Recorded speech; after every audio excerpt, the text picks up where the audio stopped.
حوبا تبسموا خيرا تكلموا وجودوا وارحموا كما Muhammad ikutilah jalannya,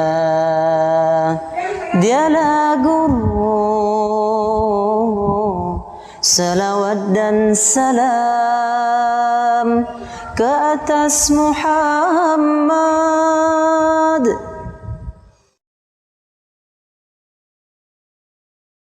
Bismillahirrahmanirrahim.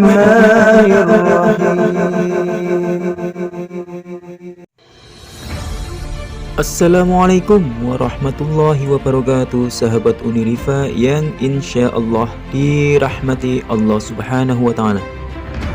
Semoga teman-teman semua dalam keadaan sehat walafiat, amin. 5 tempat misterius yang disebutkan dalam Al-Quran dan hadis. Salah satunya tempat Dajjal dikurung. Inilah tempat misterius yang disebutkan dalam Al-Quran dan hadis yang perlu kamu ketahui. Al-Quran merupakan kitab suci umat Islam yang di dalamnya terdapat banyak petunjuk tentang alam semesta, termasuk diantaranya sejumlah tempat misterius di bumi. Tempat apa sajakah itu? Mari kita rangkum.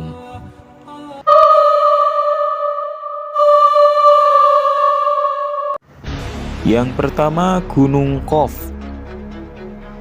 Dalam perjalanan tersebut, Nabi Muhammad SAW melihat panorama yang sangat indah, layaknya Blue Fire. Tampak sinar biru membelah angkasa raya. Rasulullah yang terpesona dengan pemandangan tersebut lantas mengajak malaikat Jibril untuk mengunjungi tempat tersebut,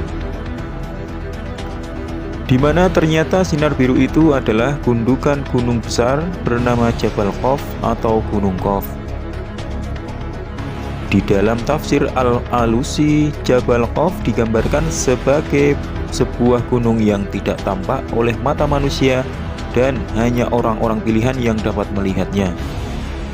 Di dalam Al-Quran sendiri, Jabal Qaf diabadikan dalam sebuah surat Qaf. Namun, hingga kini tidak ada orang yang mengetahui lokasi Jabal Qaf tersebut.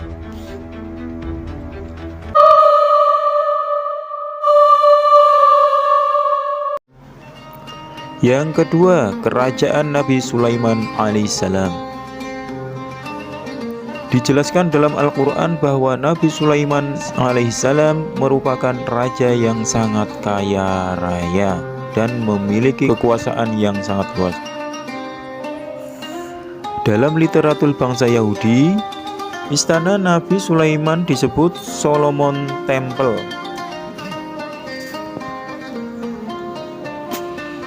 Saat ini keberadaan istana Nabi Sulaiman sudah tidak ada karena runtuh.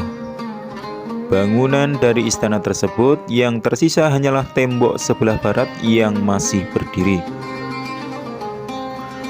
Oleh orang Yahudi, sisa bangunan kuil itu dinamakan dengan tembok ratapan. Dalam beberapa riwayat, hancurnya istana Sulaiman itu bukan karena runtuh, tetapi diruntuhkan oleh orang-orang Yahudi yang sombong dan angkuh. Hal ini dijelaskan dalam Al-Quran surah Al-Isra ayat 4-7. Bismillahirrahmanirrahim. Wa qadayna ila bani Israila fil kitabi latufsidunna fil ardi marrataini wa lata'alunna uluwan kabira. فإذا جاء وعد أولاهما بعثنا عليكم عبادا لنا أولي بأس شديد فجاسوا خلال الديار وكان وعدا مفعولا ثم رددنا لكم الكرة عليهم وأمددناكم بأموال وبنين وجعلناكم أكثر نفيرا إن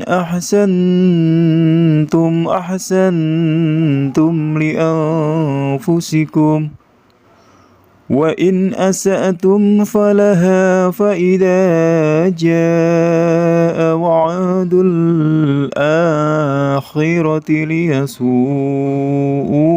وجوهكم وليدخلوا المسجد كما دخلوه أول مرة وليتبروا ما علوا تتبيرا. Dan kami tetapkan terhadap Bani Israel dalam kitab itu, kamu pasti akan berbuat kerusakan di bumi ini 2 kali dan pasti kamu akan menyombongkan diri dengan kesombongan yang besar. Maka apabila datang saat hukuman bagi kejahatan yang pertama dari kedua kejahatan itu, kami datangkan kepadamu hamba-hamba kami yang perkasa. Lalu mereka merajalela di kampung-kampung dan itulah ketetapan yang pasti terlaksana. Kemudian kami berikan kepadamu giliran untuk mengalahkan mereka. Kami membantumu dengan harta kekayaan dan anak-anak dan kami jadikan kamu kelompok yang lebih besar. Jika kamu berbuat baik, berarti kamu berbuat baik untuk dirimu sendiri. Dan jika kamu berbuat jahat, maka kerugian kejahatan itu untuk dirimu sendiri. Apabila datang saat hukuman kejahatan yang kedua, kami bangkitkan musuhmu untuk menyuramkan wajahmu, lalu mereka masuk ke dalam masjid. Sebagaimana ketika mereka memasukinya pertama kali dan mereka membinasakan apa saja yang mereka kuasai. Maha benar Allah atas segala firman-Nya. Dalam kisah lain disebutkan bahwa istana Nabi Sulaiman memiliki pintu yang terbuat dari kayu zaitun dan kayu cemara. Lalu lantainya terbuat dari kaca dan emas.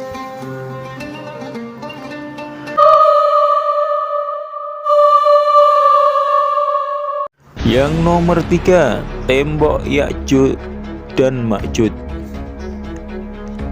Kisah Ya'juj dan Ma'juj dalam Al-Quran disebutkan dalam surah Al-Kahfi ayat 83-106 dan surah Al-Anbiya ayat 95 sampai ayat 98.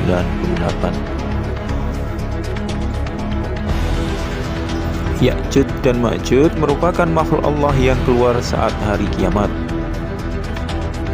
Ya'juj dan Ma'juj merupakan makhluk Allah yang akan keluar saat hari kiamat.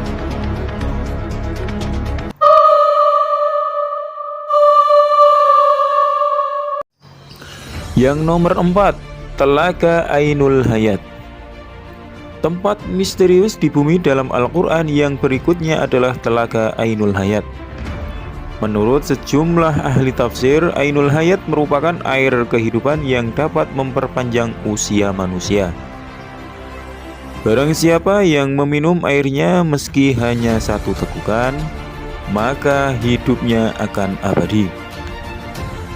Dalam sejumlah hikayat disebutkan bahwa saat Allah Subhanahu wa Ta'ala menciptakan dunia, Allah menurunkan beberapa tetesan air dari surga ke dunia. Salah satu tetesnya kemudian berubah menjadi Ainul Hayat atau si mata air keabadian. Kisah tentang Ainul Hayat mencuat dalam cerita Nabi Khidir alaihissalam yang hidup pada masa Raja Zulkarnain. Namanya tertera dalam Al-Quran surah Al-Kahfi ayat yang ke-83 sampai ayat yang ke-101.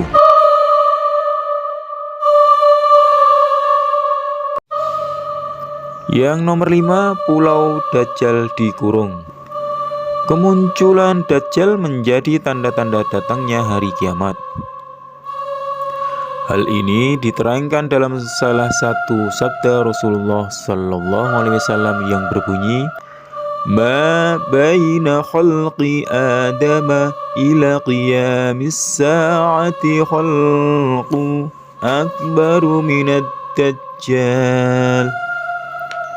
Tidak ada satupun makhluk sejak Adam diciptakan hingga terjadinya kiamat yang fitnahnya lebih besar dari Dajjal. Hadis riwayat Muslim. Namun hingga saat ini keberadaan Dajjal masih banyak dipertanyakan. Banyak yang menyebut bahwa Dajjal saat ini masih dikurung di sebuah pulau dan akan keluar saat mendekati hari akhir. Meski begitu, tidak ada yang tahu di mana lokasi Dajjal dikurung. Ada beberapa pendapat yang mengatakan jika Dajjal dikurung di pulau bernama Socotra yang terletak di Samudra Hindia. Wallahu a'lam bishawab.